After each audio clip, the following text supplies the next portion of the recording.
Legal, bora entrar no SAS então, né? Eu só quero fazer uma pequena correçãozinha aqui no começo dessa aula, tá? Que eu reparei no finalzinho da aula passada que estava errado e eu corrigi e tal. O slide estava incompleto, tá? Eu falei que a gente vai ver o básico de SAS e que isso aqui não é um curso só de SAS, mas a gente vai ver os itens que estavam na aula anterior aqui nesse slide, tinha só 4, eu acho, e eu reparei que estava faltando, aí eu corrigi. Agora sim tá completinho tudo que a gente vai ver aqui de SAS, tá? Então a gente vai ver import, que é básico, depois nesting, variables, variáveis, mixings, expressions, funções, condicionais e loop. Agora sim tá completinho tudo que a gente vai ver, beleza? Mas nessa aula aqui então, a gente vai começar do bem básico, tá? Eu vou te explicar que problema que o SAS resolve então, né? Vou tentar te dar um exemplo aqui de como ele funciona antes da gente começar a fazer mesmo, né? Eu sei que eu já expliquei um pouquinho de teoria na aula passada, mas vamos ver essa teoria inicial na prática, tá? Vamos lá então.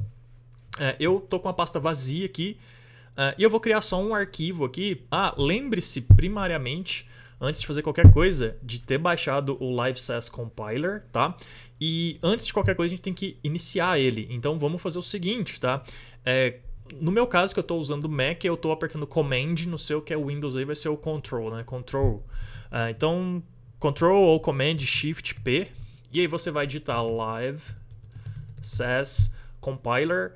E aí, tipo, ele tem essas opções aqui, ó. Compile SAS, que ele vai só compilar uma única vez, sem ficar vigiando o arquivo para cada alteração que a gente fizer. Ele vai lá e compila de novo. Ele tem esse aqui, que ele vai abrir uma janela já, um servidor, né? Tipo... Não, desculpa, ele vai abrir o output window, que é onde ele dá as mensagens, se compilou com sucesso ou não. Esse aqui, Stop Watching, é quando a gente quer que ele fique vigiando o nosso arquivo. Então, cada alteração que a gente fizer, ele vai compilar de novo um arquivo SAS para CSS, tá? E o que interessa pra gente é esse último aqui, ó, que é o Watch SAS, tá? Que quando a gente pede para ele fazer o Watch SAS, ele vai rodar o compiler e vai ficar vigiando o tempo todo a cada alteração que a gente fizer. Então, clica em Watch SAS. Ele resultou em um erro. Tá. Geralmente eu crio o arquivo primeiro, então deve ser isso, tá? Eu fiz diferente do que geralmente eu faço, deu erro. Então vamos criar um arquivo inicial, depois rodar o watch SAS, tá? Que o nosso arquivo inicial, então, eu vou chamar aqui de style. Ponto, e aqui tem uma coisa muito importante que muda a extensão, tá? Agora não é .css mais, é .scss. Essa é a extensão que o SAS entende, tá? Então, SCSS e pronto. Tá vendo que muda até o íconezinho aqui e tal? Agora sim, vamos tentar rodar o LiveSAS Compiler de novo. Eu vou dar Command Shift P ou Control Shift P se você tiver no Windows. E agora sim, LiveSAS Watch e provavelmente vai dar certo. Sim, deu certo. Tá vendo aqui, ó? Ele já abriu o output aqui e já deu que tá watching, que tá vigiando o nosso arquivo para alterações futuras. Legal, maravilha, é isso mesmo que a gente quer. Eu vou dar uma encolhida aqui, eu vou manter isso aqui aberto. Por que eu vou manter aberto? Porque se der algum erro, a gente consegue ver aqui, tá? Então, se tiver alguma coisa errada no nosso arquivo de SAS, que tá bloqueando ele de compilar o CSS normal, a gente consegue ver aqui e corrigir, beleza? Então, vamos lá, né? O que o SAS faz então? E principalmente essa extension aqui faz de um jeito bem legal pra gente. Eu vou dar um exemplo muito simples agora de início, que é o seguinte. Suponhamos então que a gente tem lá uma navbar, né? Eu vou criar uma classe aqui, navbar. E a nossa navbar, a gente sabe que ela recebe, se a gente tivesse uma tag, né, no caso de nav lá, no nosso HTML, tal, só uma tag de nav, vamos usar o nav sem usar a classe mesmo, vamos lá. A gente teria então os navigation links, né, que são tags de A, certo? E aí se a gente quisesse afetar essas tags de A, a gente teria que fazer nav A, certo? Então uma coisa legal do SAS é que a gente não precisa fazer mais esse caminho dos elementos, dos selectors, né? Dessa maneira, a gente pode fazer uma coisa que é o nesting, que a gente vai ver daqui a pouco. Na verdade, o nesting é muito simples, eu não sei nem se precisa de uma aula sobre nesting, tá? Mas o nesting basicamente é o seguinte: se eu tenho uma lista de elementos dentro da minha nav, né? Eu posso colocar aqui dentro, tá? Do CSS. Então, eu estou aninhando, tá? Eu estou fazendo nesting, então dentro do nav agora eu coloco o A. E aí eu sei que o meu CSS, né, que vai ser gerado pelo SAS, ele vai afetar só os As que estão dentro do nav, tá? Deixa eu fazer um CSS aqui meio que prático para te mostrar como que ele gera esse arquivo, tá? Então, no nosso nav, percebe que eu estou dentro do nav aqui, tá? Não estou dentro do A. Então, dentro do nav, eu vou colocar uma largura de 100 VW, que é para ocupar a largura total da window, e vou colocar uma altura aqui, também não importa porque a gente não vai visualizar isso aqui agora, né? Só para gerar o SAS, mas vamos lá, height de 80 pixels, beleza? E aí, aqui dentro, eu posso colocar assim, color, sei lá, blue, tá? Para os nossos As ficarem com color blue, e posso colocar text decoration none, por exemplo, tá? Bem simples, tal. Percebe que conforme eu vou digitando aqui, o nosso watching está vigiando, tá? Ele dá até uma mensagenzinha aqui de success. Deixa eu fazer mais uma propriedade. Repara aqui, ó. Aí no seu também vai acontecer isso provavelmente, se você estiver usando a mesma extension, tá?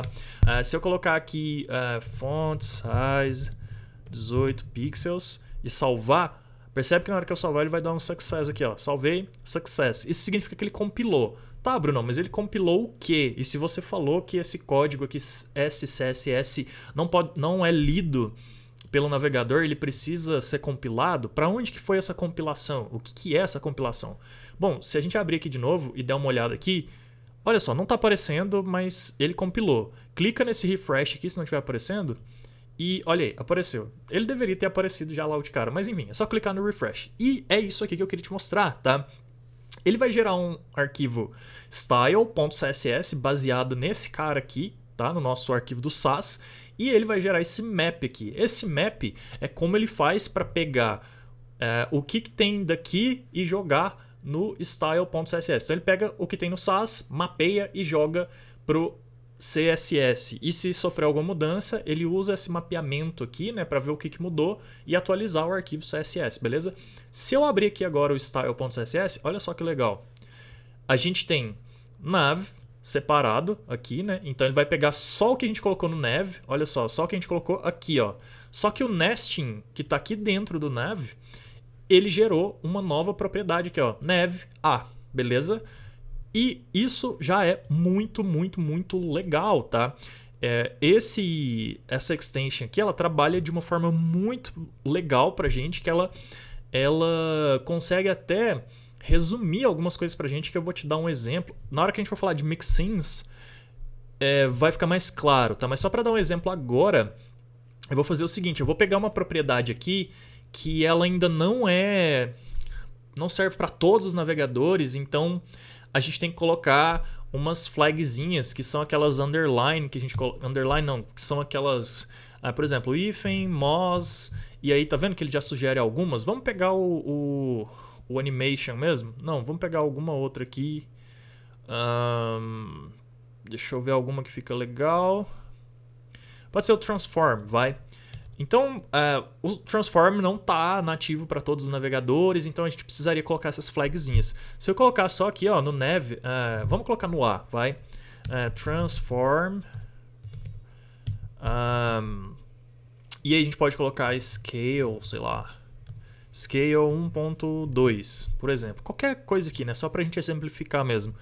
Eu vou salvar. Eu não preciso colocar as outras duas propriedades, que aí seria aqui, ó, mos, transform. Aí depois eu colocaria aqui, tem também o do WebKit, aí eu colocaria WebKit, transform. E isso aqui tudo seria pra gente fazer o quê? Pra gente garantir que realmente o nosso código vai ser lido pelos processadores ali de cada navegador e versões e tal.